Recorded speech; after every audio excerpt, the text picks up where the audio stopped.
Life Rhythms with Ryan Skyy. Observing the world around me, looking inward, trying to make sense of it all. Welcome to Life Rhythms radio show. I am your host, DJ producer Ryan Skyy. So Life Rhythms is a radio show that revolves around my personal growth journey. You see, as a songwriter and music producer, I spent a lot of my time observing the world around me, looking inward, trying to make sense of it all. And I've been doing it in song form. But now I do it with my radio show, Life Rhythms. So each episode of Life Rhythms, we feature one guest. We feature, it's still a music-based show. So we're featuring a music artist as a guest, their latest song, and we use this song as a jumping off point for whatever the topic's going to be. I'm excited about today's episode because we have one of my favorite groups on. We've got Lost Kings joining us today. It's going to be one half of Lost Kings. It's a duo. So today we've got Nick from Lost Kings joining us, and we're featuring their single, Oops, I'm Sorry, featuring Ty Dolla $ign and Gashi. You heard a little clip of it coming into the start of the show. So we're going to be featuring their song, and specifically topic-wise, we're going to be talking about patterns in relationships. Because I'm looking at these lyrics, like it's juicy stuff. Like we're going to have a lot of good stuff to talk about, but the singers are, they're saying like, I never meant to break your heart, but you kind of knew I always would. I tried to warn you, I'm no good for you. I tried to warn you, you know I did. So I'm reading these lyrics and I'm thinking about like, what do I want to talk about on the show? And what came to me was the singers in the beginning, and even the girl on the end, it's like both parties kind of knew they weren't a fit for each other. They kind of both saw the red flags from the beginning. And to say I kind of knew I was going to break your heart tells me that it's happened before. He's broken other hearts. He's been through a series of relationships where they didn't go well, and he's seeing this pattern of the way things are going. And he's basically saying, if it didn't work out with all these other people, it's probably not going to work out with this girl. So, but it is a redeeming song because I don't think the singer is letting himself off the hook by being like, yo, I knew ahead of time. So, sorry. He does say he's sorry in it. And he does also say that he didn't want, and lyric wise, that he didn't want to believe he was going to hurt. So, okay. So specifically lyric wise, didn't want to believe when I met you, I would let you down. Apologize for what I got you into. So he still had hope in the beginning that it wasn't going to turn out the way he did. But based on past experience and patterns, he had a feeling it was probably potentially going to end up in a similar way. So we're going to take a short break. And when we get back, I'm going to bring Nick from Lost Kings on. We're going to feature the song, Oops, I'm Sorry. And we're going to talk about patterns in relationships. We're going to talk about, our own personal experiences dating in the music industry. And we're going to dive into more of these lyrics right after we get back from this short break. Welcome back to Life Rhythms radio show. I'm your host, DJ producer Ryan Skyy. So excited today because I've got one half of the duo Lost Kings with us today. Nick is in the house. Hey, Nick. What up? What up? Excited to have you on the show, man. This is going to be a good one. Excited to be here. Excited to be here. You know what it is? My energy on the show is like so extra. So yeah, that's all. Sometimes like I have guests on the show and I talk to them pre-show, and I'm pretty chill too, and like an introvert. But then as soon as the show starts, I'm like, da da da da da, welcome to Life Rhythms, and they're like, holy shit. Okay, here we go. So audiences, so we got Lost Kings on. We got one half. We got, as I said before, Nick. The other part of the duo is Rob, and I want to tell you guys a little bit about them. So you guys met through a mutual friend, and you began using the name Lost Kings as your stage name. And from what I was reading on Wikipedia, is because you felt lost moving to Los Angeles and had goals that you wanted to accomplish. So that's like kind of what the gist is. What I got. Yeah, like we had both been in LA for a little while. We were doing both doing our own thing. We had a lot of mutual friends. Like a lot of these guys that. It's funny, this group of kids that went to Syracuse, and like one of the kids I used to work with at the studio, I was like just making music at. I was working with this like old school music mogul guy, and I was like just producing music. And I had only been out here like a couple of years, and I was just like on that track to making music for other people. And I was like, when the DJing thing started blowing up, I'm like, yo, I really like this is opportunity for me to make my own music and put it directly out to the fans and be, my own artist as like a producer, as opposed to, having to be just behind the scenes. And then Rob, he was like DJing around LA at like these parties, some of these house parties we go to. And I wanted to learn how to DJ because I knew how to make music, but I didn't know how to DJ. So originally when I met Rob, it was like, I just want you to teach me how to use the equipment so I can like continue doing what I'm doing. But then Rob was like, well, he's like, I kind of want to do this. I'm having a lot more success playing gigs, DJing than I am like, because he originally wanted to come out here to be an actor. And he's like, I'm making really? DJing. Yeah. And so he's like, I was like, all right, yo, come over to the house. So he came over. He heard I was playing him all these remixes I was doing because I was putting stuff out on SoundCloud like under another alias. And like he was, we started talking. We both vibed like with what our goals were and what our dreams were. And so we were just like, yo, if we could make it a commitment, let's just do it together. And so we just committed that night and like just started right away and just have not been, I've been working nonstop ever since. So and that's pretty cool. And you were out here for 2 years. So you said you're on the track producing for other people. And when I was reading a little bit about you specifically, and I was reading that your original goals was you wanted to be like a drummer in a band. Yeah. I started playing drums when I was like 8 years old. And, I grew up in church, like playing with my dad. My dad was a piano player. My mom was a singer. So I was just always around music. And then I was around a bunch of guitar players with my friends. So I picked up the guitar. Then that kind of led me to like really wanting to just be able to play everything so I could write music. And then I went to Berkeley and Boston for a couple of years, dropped out, moved to LA, and just started like, that's really where when I first got to school and I was able to get the first, I had to get a laptop, I had to get a Mac.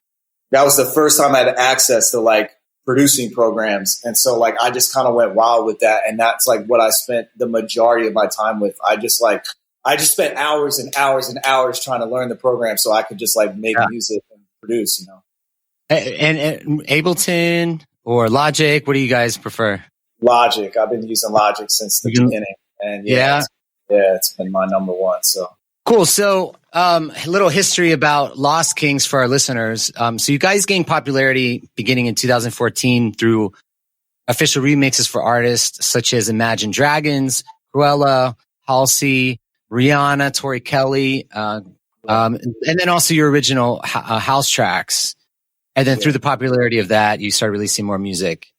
I will say, Scott, I just want to make a note because we've had a lot of different guests on the show, and I noticed that I would say in terms of your fans and your relationship with your fans and the way they feel about Lost Kings, I would say that they are endeared to you in the similar sense of like we've had Griffin on the show, and just kind of the reaction I get when I was telling people he was going to be on the show.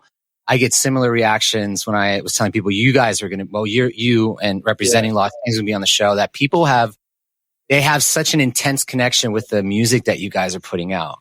Yeah, I love that. That's great to hear. That's always been the goal. It's music first. I think it's really hard to not get wrapped up in all the extra shit that comes with it. I think, like, recently we had a conversation about, it's obviously like this TikTok stuff and everything. And it's like, I didn't really like, I like it, but I didn't really sign up to be like, it's just always a conversation because shit always changes in the industry and what progresses music and everything. And what I really am happy with so far in our career is the fact that people genuinely, I feel like, love our music, at least from like the responses that we get, as opposed to us it being for some other reason and the music is like secondary, if that makes sense.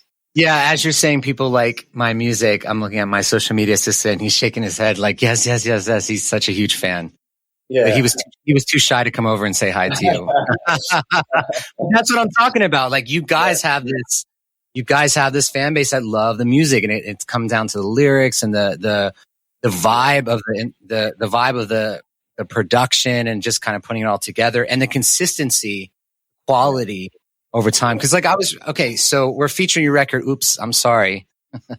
And I'm looking at some of the reviews that came out on it, and And even just reading, like, I think it was a Dancing Astronaut article, and they were opening up saying that it's impossible for us to go back and choose our favorite Lost Kings single because there's been so many that have been dropped that were just like such special moments, dance music for them. So you could just see that even the fans and the editors and people writing about this, just that they even really love you guys. So Dancing Astronaut, they refer to the single as easygoing, trap bred ambiance, which I've never really heard that before, but I thought that was pretty interesting. So we got easygoing, yes, trap bred ambiance, okay, and this is Dancing Astronaut. That genuinely warrants inclusion in the endlessly growing track of the year debate. So they were saying that they thought this track was deserving as one of the best of the year. 2020 was when you put it out. Yeah. That's a really incredible review, just saying, endlessly growing track of the year. I think we need to give that a moment of silence. That song's particularly my favorite that I've done up until this point. I mean, besides there's some we're sitting on. There's a lot we're sitting on right now that I'm excited to drop. But that song in particular, just being able to collab with Ty and how that came together, and Gashi on it, and just the experiences of, like, you know, starting the record, finishing the record. You know, it's good to hear that because, like, especially in a year where, like, you're not getting a lot of fulfillment from, you know, playing shows and being on the road and seeing real-time reactions, you know, so getting like that type of review and then having people respond like that, knowing that it's still connecting given the situation. Was this a COVID record or was this kind of a couple years in the making? No, I would say this was just before COVID. And then it finished during COVID. So, like, I started the record while we were still on tour.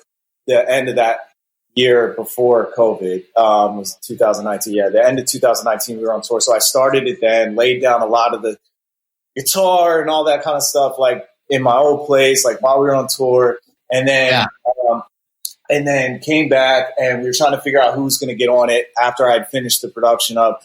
We had it out to Gashi. We did a studio session during COVID with him to cut the record. And so we did that. That was funny because he's just like, he's hilarious. But so we did that. But then Ty came in after the fact. Ty was like, you know, an unexpected bonus. So, like, originally it was just going to be Gashi. Like, huge bonus. Yeah, huge bonus. So, like, our manager was like, oh, have it out to him. But we didn't know if he was going to actually cut it or not. And so one day I woke up in my inbox and I had his cut, and I was like, and he cut the whole song.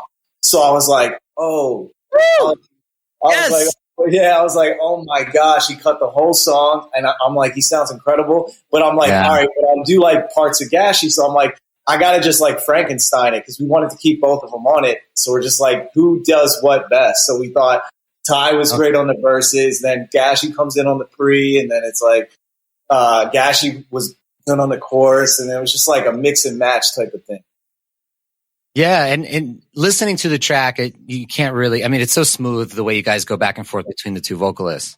Yeah, that's cool to hear about the collab. Anybody would have thought it just amazed me that both of them, just their voices on that track sound so cohesive together. You know? Yeah, that's an unexpected collab. Yeah, so listeners, we got Lost Kings on with us today. We're featuring the record "Oops, I'm Sorry." And okay, so topic wise, so for Life Rhythms. Explain this in the intro. Life Rhythms is a radio show mainly revolved around personal growth. It's a music-based show, but we use the song that we're featured as a jumping off point for whatever we're going to talk about.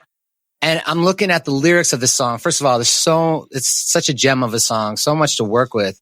I want to talk about relationships, but patterns in relationships. That's what I want to talk about today. Okay. And there's a lot of different directions we can go in this, but so. You know, he's saying, I never meant to break your heart, but you kind of knew I always would. So there's already a sense from the beginning of this relationship that it's not going to end well. Yeah. And it's almost like both parties kind of knew it's not quite a match, or we're hoping that it would be. So that intrigues me in terms of like getting this conversation going. And then also one of the other lyrics, I tried to warn you. I'm no good for you. I tried to warn you. No, I did. I never meant to break your heart. And so I want to jump into this topic of kind of like patterns. And the reason why I'm saying patterns is because to have an awareness. So in a song, in life, to have an awareness of kind of like foreshadowing the future of like, I don't think this is going to go well. I think I'm going to hurt this person. Tells me this has happened before. So there's patterns there that I want to talk about. What are your thoughts on those lyrics first, just to get it going? Yeah, I think there's a couple layers to it. I think like for us specifically, like in our world, I think, I was a little worried with this lyric that it would come off like assholes, because it's like, especially in today's climate. I just think for us specifically, we tour a lot, and like when things are normal and there's a lot of things going on, and it's not a normal life. So for us, it's kind of like talking about that and kind of understanding, I think, like whether it's a guy or a girl, it's like, knowing and warning somebody, even if it's not us specifically, but knowing that like, if you're in our situation, particularly, I don't think a lot of, there's not a lot of people that understand what it is on a daily basis, like having to travel, having to be gone, and knowing that like, it's always been, for me particularly, like I've never wanted anything to get in the way of my success, and then on the other side of it, it's like, what you're getting yourself into, but sometimes that judgment gets clouded a little bit. It's harder for, a person in a relationship to make that decision because they believe it so hard one way and refuse to believe it the other way. And okay, that's interesting. Yeah, it does take a particularly special person to date someone that is in the music industry that's touring a lot. And so part of it could be you're kind of trying to see, is this person a match for me? Are they going to be able to deal with the stressors of my career and touring and not being around a lot? Are they secure enough where I can go off for a few months and they're not going to get jealous? People sometimes forget that, like, when you decide to get involved with somebody like that is doing those type of things, I think it's very lost on like what they think is the real situation or what's actually going to happen. I think it's healthy to set expectations in the beginning, and that's something that I do now. I'm like super. That's one of my top priorities if I'm dating somebody new, is to set those expectations, to see from the beginning if it's a match, because I don't want to waste either of our times. And Ryan, just to go a step further on that, managing expectations is a crucial part of my job as an artist manager. No, keep going with that. Keep going. From the get-go, managing my expectations. Well, I said artists, but I guess you're the only artist in the world, but you're one of them. And managing artists, you have to go into it basically telling them the honest truth. Sometimes it's a hard truth to hear, but I would so much rather someone be disappointed with the truth than me blowing smoke up their tushy and 3 weeks later them being upset. I mean, and that's so true, man, with everything, like the relationships, and then even an artist manager relationship. It's like, our manager will never blow smoke, but I've seen it happen to other artists. They think there's some type of way because I know everybody on their team is blowing smoke up their butt. And it's like, dude, it goes the same way with relationships. But I think our generation is better at when it comes to relationships, or explaining those expectations from the jump. And there's different layers of it. So it's like you get into a relationship with somebody, you can set expectations of the relationship itself, of like what you expect, what you would accept and not accept, what is appropriate behavior. That's like expectations and boundaries, right? Boundaries, yeah. Because expectations are, what you would expect from, I guess, other people, and boundaries are providing maybe quote unquote roadblocks for certain things. Like for me, with, because I've been married for almost 5 years, holy cow. And I think we're definitely past the point of a lot of these other intricacies. But for business relationships, going back to that, I tell clients, and Ryan is one whom I love, that, I will not have my phone on after 7 p.m. on a weekday unless, they're on tour. because that way I need to have time with my family. So that's, giving them a boundary. Whereas my expectations from Ryan are just, to be upfront and honest with me and communicate. I feel like you've done this before. Yeah. Yeah. Right. I mean, you've been doing it since 2014. So you're 6 years in. Yeah. It's like, I feel like a little bit of a constant struggle, like when things, now it's, during this time, it's been frustrating for sure. And trying to, everybody's trying to wrap their head around strategy and all that kind of shit. But like back when we were on tour, it's a struggle, man, cause like you obviously don't want to, with your manager, it's like they got to live their life too. And when you're on the road, there's things happening at all times of the day. And you're dealing with a lot of things. And time zones too. Yeah, time zones and things happen, and it's kind of like we've definitely had battles with that shit because we go somewhere, fly somewhere, and it's like not what we thought it was going to be, and it's like I know what you're talking about. Nothing has ever gone wrong for us ever in this industry. Yeah. It must be like an abnormal experience for you, because for us it's smooth sailing, no issues with never negotiations and getting payments and venues and promoters. We have no pending projects we're sitting on like you. Nothing. Everything is easy. Everything is planned. It's so interesting dating, being an artist, a DJ producer, and the different personalities you come across. Like I remember dating somebody, and then at some point they were like, I could never date a DJ. They put you in a box and they just assume like, just because this is your occupation, then therefore these are your behaviors and this is what you're going to do when you're away, and you're going to be partying and drinking and cheating and, but it's what's most frustrating about I feel like a lot of people in general really put a typecast on people. Like this is my type. Like, I feel like I've watched some, guilty pleasures during this time. Like I've watched Love Island and stuff. And it's so funny to me watching patterns of young people and how they, especially women, girls, and how they, they're like, this is my type. This is my type. Like a guy with a beard, I don't like you because you're not, I like clean shaven. It's like, well, I can shave my beard.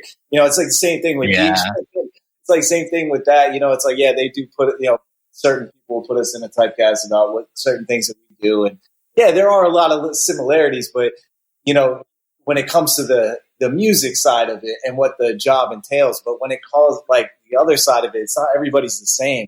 But the typecasting is crazy to me. Like people really stick to that in a time, I feel like, in the world where people are willing to, I feel like, try a lot of new things and be open about a lot of things and really critical of people not being open. But then when it comes to types, this is my type. Yeah. This is my type.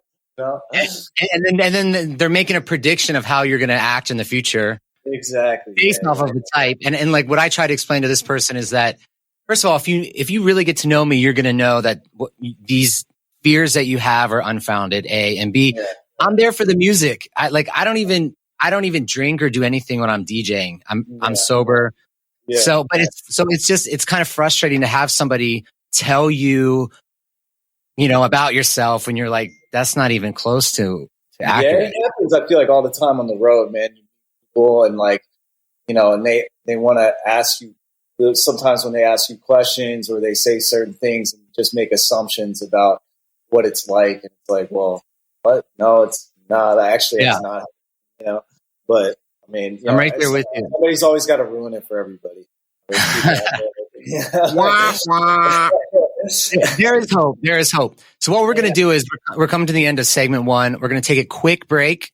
And when we get back, we're going to bring Lost Kings back on, and we're going to be talking about patterns and relationships and our experience dating in the music industry. We're going to be featuring their song, Oops, I'm Sorry, talk some more about the track and the lyrics and how it all comes together. So quick break, and then we'll be right back.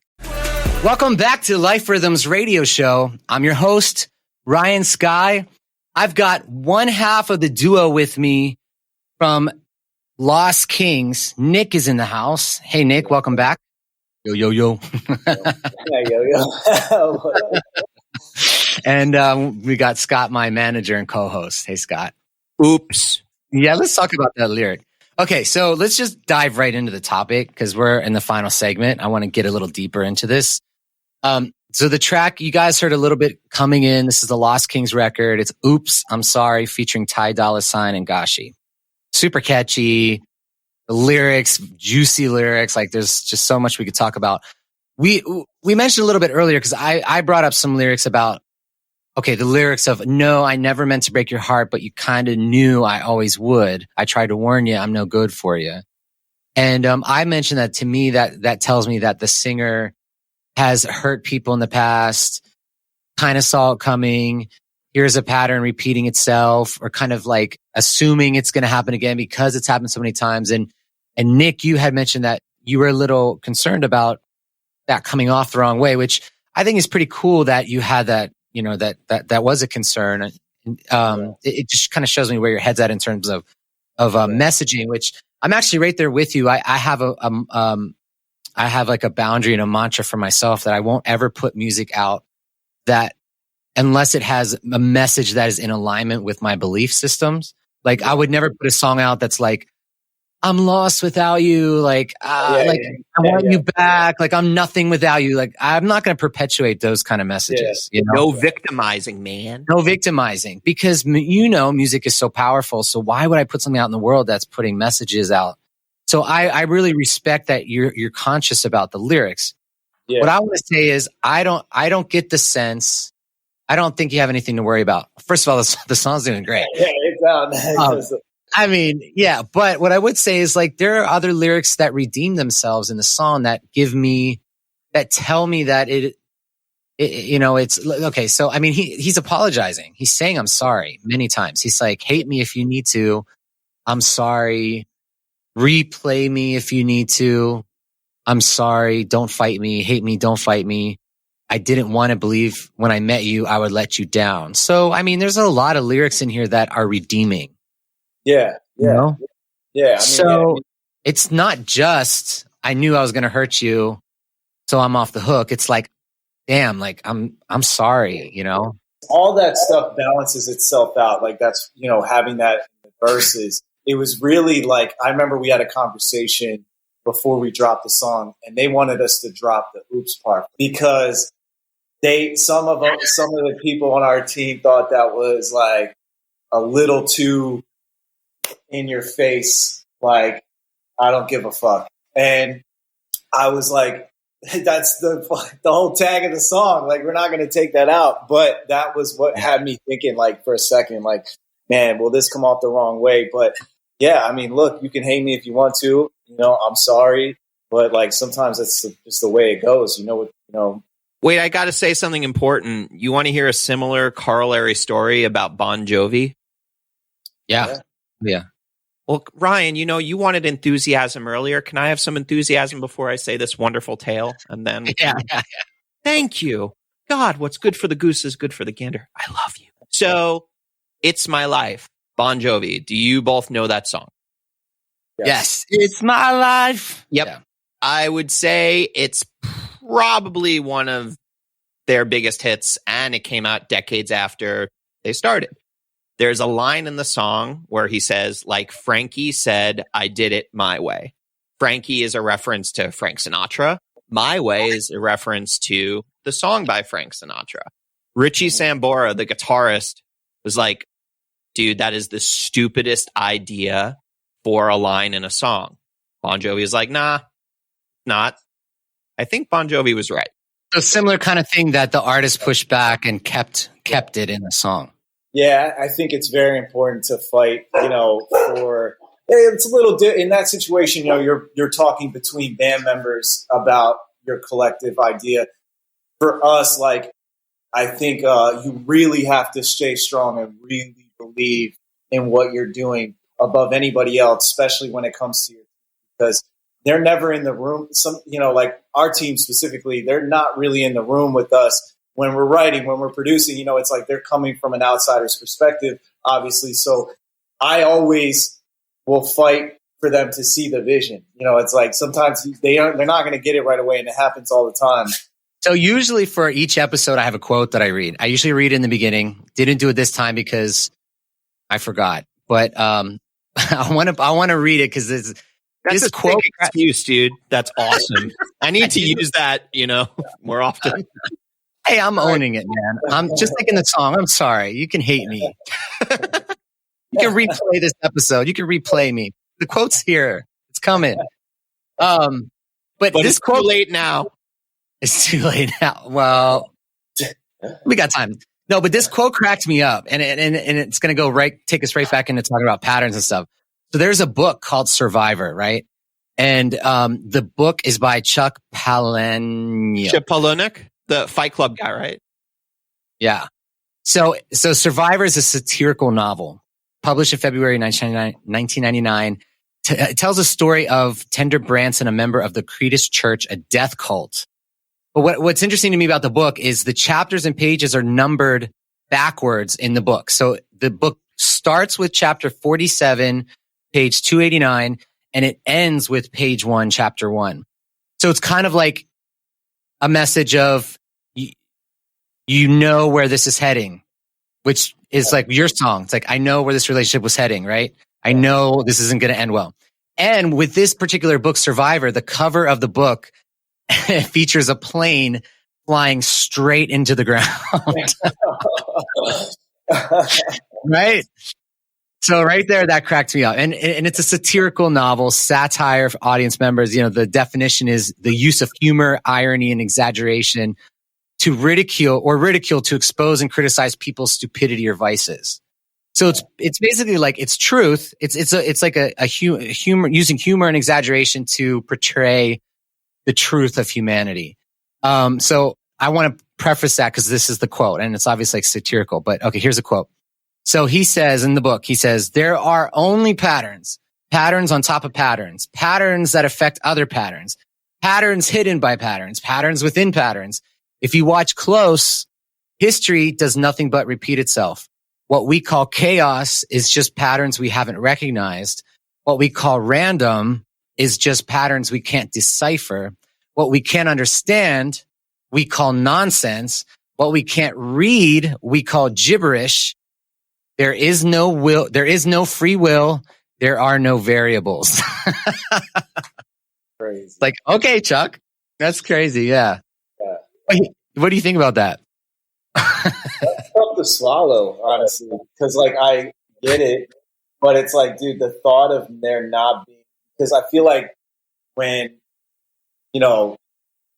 take control of your life and you want to do something, you want to you're passionate about something, you feel like you're doing everything you can to control your outcome. Thinking that there's no free will is like a little damning. It's like scary. Yeah.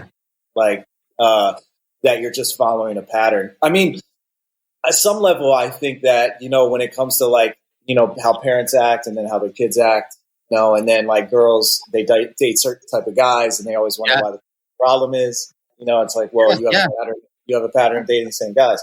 And it's like, what did your mom do that or whatever? It's like, or same thing. I mean, it goes same thing with guys. I'm not just talking about, not trying to just single out girls in general. But like, even with business, it's like, am I following my own free will or am I just following a pattern? But that's damning. Like I there's some level of that I like to believe, some of the, and then the other level, I'm like, I don't know. What's your take, Scott, on that quote? I mean, I wouldn't want to be alone with him in the back of a car. Who, Chuck? Yeah. Yeah. It's just, I mean, what's messed up about the quote is that I think I agree, but I kind of feel that ignorance is bliss and don't want to know it.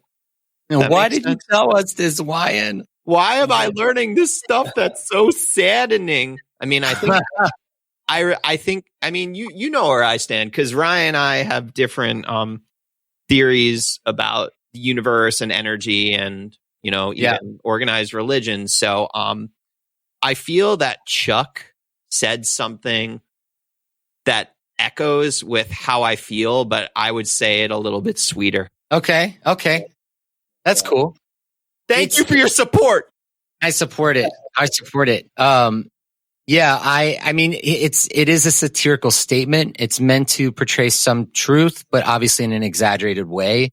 I don't necessarily agree that we have no free will, but as Scott had said, I'm super into studying the mind, the subconscious, and like rewiring my brain and understanding how things work and trying to improve myself and recognizing patterns. And what I've learned is, and scientifically, at least 95% of our actions and behaviors are controlled by our subconscious. So you could say we don't really have free will until we have the awareness of the patterns. And then once you have the awareness, then you can actively start to change the pattern. You said that really well, man. Both of you on this incredible, illustrious radio show have been speaking great, and I'm just happy to be here. So let's talk about some of these patterns, Nick, in relationships. Yeah. What I want to preface is with, and we talked about this on past shows. Actually, we're in season 3 now, but season 1, episode 1, we talked about attachment styles, which affect the way you show up in relationships. I've talked about it on many episodes. I don't know. Are you familiar with attachment styles? No. You kind of hinted on it in terms of like your parents, like how that can affect the way you show up. Yeah. Basically, what psychologists in the 70s, they did a study and they found that the first 2 years of our lives, whatever our experiences with our parents dictates the view of the world that we develop growing up, and it dictates how we show up as adults in relationships. And so what they found is there's a spectrum. There's an anxious side of the spectrum, and then there's an avoidant side. And we're all somewhere along the spectrum. So some people are avoidant in relationships. This is the emotionally unavailable person. This is somebody who like keeps you at a distance. They text minimally. They take a day or two to respond. They're not looking for love. They're super independent. They're hard to like, they have lots of walls up. That's the avoidant side. On the other side of the spectrum is the anxious person. This is somebody who texts you super long paragraphs and they contact you every day and they want to see you every day and they're like constantly pursuing, right? So as I'm looking at the lyrics of the song, it's kind of clear to me that the singers, plural, because there's two of them, but when I'm looking at the lyrics, the person is it's pretty classic avoidant of saying like, I knew I was going to break your heart. I knew it wasn't going to work out. Because avoidants have a pessimistic view of love. They don't believe that somebody else can actually meet their needs because they grew up where their parents did not meet their needs. So they formed a worldview of love isn't real. Like, I have to meet my own needs. I can't rely on other people. And that's just what they believe. So in relationships, they bring that in. They're like, I know I know it's not going to work out, and the person on the other end who the song would be singing to, who got dumped or didn't work out with, they would, in my opinion, would be on the anxious side because when he says somewhere in here, he says, let's see, I tried to warn you, I'm no good for you. You know I did. So it's almost like it's referencing that the girl knew. She knew he wasn't a fit. He's kind of like the bad boy. She knew he was avoidant. She knew it probably was a mismatch, and she pursued him anyways. That is classic anxious, right? What are your thoughts on that? I mean, I feel like it's like a classic story of like, I feel like, they make jokes about it in like comedy movies all the time or whatever about how like, if you are more of an avoidance, like, as a guy, you're more of an avoidance that actually attracts the girl more. And they always joke about that. And it's kind of true though. It happens a lot. It tends to go that way. So, I mean, I don't know. I feel like where that's coming from. It's unintentional, that avoidance. Yeah, you're right. Avoidance unintentionally display behaviors that tend to push the buttons of attraction. Is what you're saying. And it's true. Yeah, exactly. It's true. And it's not always done on purpose. I think like people are, there's guys and girls out there that are actually like that and have those feelings because of things that have happened in their life. And there's other people that, may do that a little on purpose, knowing that it comes, it warrants a reaction. Yeah, that's a good point. I would say the majority of the time it's unintentional. Yeah. They're operating on patterns. They're operating on the way their mind has been wired based on their past experiences, past traumas. what did you just say earlier? You said, you were talking about the avoidance, and how it actually increases attraction. I was saying how it pushes the buttons of attraction. Yeah, because somebody who's avoidant, they're available enough, but not quite. Like they're showing just enough interest, but they're It's a little always an bit illusion of availability. It's like and mystery. They create a lot of mystery unintentionally. Yeah, mystery. And challenge. Challenge. So the girl, she's got a mysterious guy who's being challenging and yet showing just enough interest in her. That drives them crazy, right? Crazy. It's like a formula combination to driving attraction. But the unfortunate part for the avoidant is, okay, great, you're attracting people, but unless you recognize these patterns and you heal yourself, the avoidant is never able to actually get close to somebody. Yeah, it eventually does break. You eventually break up, usually. Yeah, Oops. Yeah, exactly. Exactly. I mean, like, it can I feel like that happens. And then also, like, you can present that illusion of being avoidance and it can drive that attraction. But then when, let's say you do decide to, you get in that way and then you decide to open up and then it's like, well, that girl's like, I wasn't really in for this, and then you end up losing out on it. I don't know. It's like that could happen as well. And it could be frustrating for the avoidant because I dated lots of avoidants and they get frustrated because a lot of times they don't understand why they are the way they are. And they want it. They want the love. They want the connection and it keeps not working out and it frustrates them because it's like, damn it. Why am I this way? How do I fix this? I keep attracting the same people and it keeps ending the same way. Definitely. Yeah. What's your experience dating? Like, where are you at on the spectrum, do you think? There's also, let me just point out real quick before you answer, there's also a third. So I told you avoidant and anxious. If you're kind of, there's also secure. Secure is like the healed person that has a healthy. I wouldn't say that. I would just say like, I mean, I feel like I'm more on the avoidance side. Like I wouldn't say all the way, but I would say on that way. I mean, like, my parents got divorced when I was like old. I was like 20 or whatever. But I mean, obviously I was kind of like, it wasn't really like it affected me, but not like to the point like my little brother. I have two other brothers. My little brother was really affected by it. He was in his critical years. But for me, like, I don't think it has had an effect on me in the sense that like, especially not even just with my parents, but just in this generation of like, marriage. It's just like, seems like such a, I don't know. It's a hard concept to wrap my head around because it seems like everybody's just getting divorced. So it's like, and for me in particular, like that's been a hard thing for me to like deal with, whether like I watch some of my friends, like they're getting engaged, they're doing this, doing that. And it's like, to me, that's like so far gone from my headspace because not only what I've experienced, but also my career, and what I'm doing and my goals. So I feel like I've always been like a little closer on the avoidance side just because I'm, lackadaisical when it comes to like that side of it a little bit and sometimes forget about it because I'm focused on, I'm so worried about other things. You had said earlier about how you kind of spent so much of your time making the music, like diving into the work. Yeah. Right? I mean, it's hard.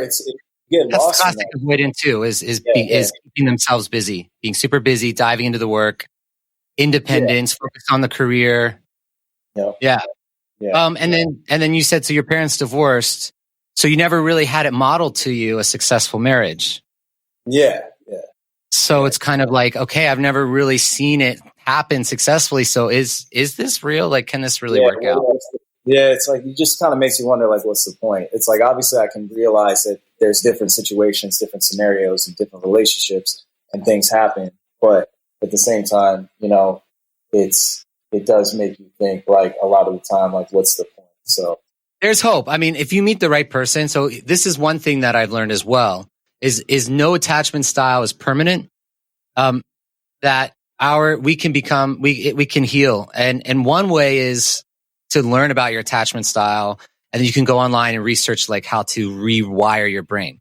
If you don't want to do that, the second option is finding a partner who's secure. So finding somebody who isn't anxious and avoidant, who is secure, finding someone who did have, a successful relationship model to them.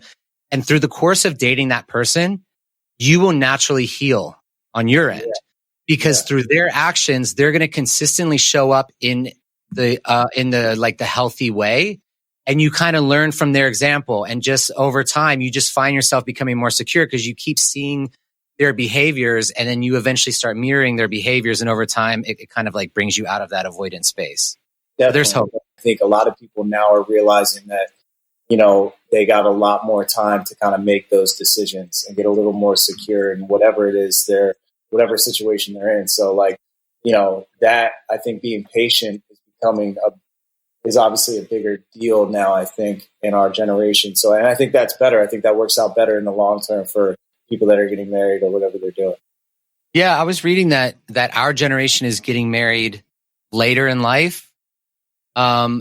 And the divorce rates are lower. So it does feel like it does feel like there's a shift happening that the value of marriage is there, but we're learning that we don't want to rush into it. And we're taking our time to learn about ourselves and really figuring out what we want in someone. Yeah, exactly. We're getting close to the end of the segment. So actually the whole show. So, in the final couple minutes, I'm curious about some of these lyrics, because we're talking the whole time about patterns and relationships, but I also want to talk about the lyrics real quick about the girl, because some of these lyrics say you said you always want to be a star. Now you're the saddest girl in Hollywood. But what about the part where it's lyrics? You said that you were on your way. That's all I heard you say. But when the lights come out, girl, you just froze up on that stage. You kept on waiting for that moment and missed your time. I'm just curious about those lyrics, like about this girl. She wanted to be a star. Now she's the saddest girl in Hollywood. So clearly she's not a star. She missed her moment. Like, is this, do you have comments on this? Yeah. So, I'll be honest how that came about. So that was an added part when we were in the studio with Gashi. And he was like, we were like, he started freestyling a little bit. At the end of the song, I had this like outro with the guitar, and he started just like freestyling. And I'm like, I liked some of the melodies that he was doing. And I was like, let's make this into a bridge. And so we just wrote some lyrics on the spot, and he kind of had a direction already of where he was going with it lyrically. And we kind of just helped him finish it off. And so that's just kind of how it came about. But like, it was, his head was really on that space. I don't really and I thought I felt like that was important for him to add his own experience. So I feel like for him, that was like something, and, that was obviously coming from his head. And I felt like it kind of worked with the song. So we kept it, it was like kind of just happened on the spot very quickly. Yeah. But okay. Yeah. I love the melodies, love the lyrics. It was intriguing to me because I'm like thinking about this girl. I'm like, okay, she got, didn't work out with the relationship, didn't work out. Her career's not working out. Yeah. She moved here with, hopes, and now she's the saddest girl in Hollywood. Like, not working out for this girl. But it's a song of redemption. The bridge kind of beats down the girl a lot. Her situation, I feel like it was just something for, typical of LA and Hollywood, though, dude. Yeah, it happens. I mean, that's really what I equate it to. It's like, it happens. I mean, there's things that fall apart very quickly. Like, you move here, that's happened to so many different girls. Get wrapped up with this dude, that's also helping you with your career. And then all that shit falls apart, and you're banking on cause so many people do that. I mean, you guys know how it is. You live out here in LA. I mean, people will use you as a stepping stone and everything. And sometimes it happens from both people with guys. I've had friends of mine, I've had to not be friends with and keep at a distance because of certain things. And I feel like with girls, a lot of times that happens. Oh, I'm going to move to LA. I know this guy, blah, blah, blah. He's going to help me with this. And then they kind of have a thing. And then it's like, well, that all comes crashing down. It's like, well, what do you do next? I like that. I like the parallels between her and her kind of like her pre-expectations and disillusionment experience in her career, and then with the relationship, the pre-expectation she had and the disillusionment when she really got to know him, and it didn't kind of see it. And it says something. It says something about the girl too, which I'm not quite sure what that is. And it's not a negative thing, but maybe it's she. What do you think it says about the girl? If she's experiencing this in two areas of her life. Yeah. Maybe not about the girl, but just in general. If we find this pattern of this happening in our lives, what is that? That's like having maybe unrealistic. Okay, here's my answer. Having either unrealistic expectations, one, or number two, putting all your eggs in one basket and banking on it. Yeah. Which I think is a mistake. Definitely. And I think it's just a lesson, because I think it happens to too many people.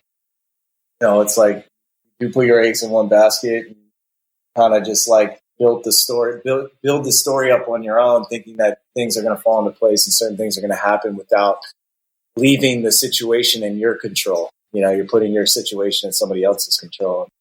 I've been there. Mistake. Apologize for what I got you into. Yeah, I like that. I really like that line. Apologize for what I got you into.